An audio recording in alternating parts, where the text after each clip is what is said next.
গতকাল আমাদের পাশের বাড়ি একজনরা প্রসাদভোজী হলেন। সেই উপলক্ষে নিউজিল্যান্ড থেকে এক প্রভু এসেছিলেন। সারাদিনটা গোবিন্দের নাম কীর্তন করতে করতে কীভাবে যে কেটে গেল কোনো টেরই পেলাম না।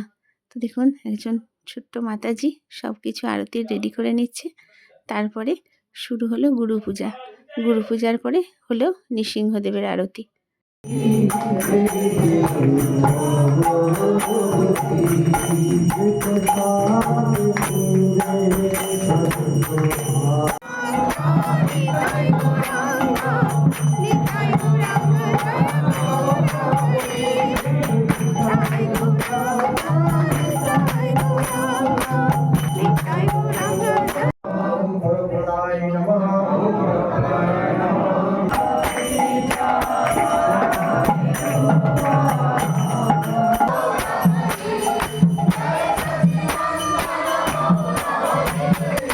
ভজন কীর্তন করার পরে প্রভু এসে পৌঁছে গেলেন। তাই আমরা সকলে নিচে নেমে এসে প্রভুকে একটু অভ্যর্থনা জানালাম।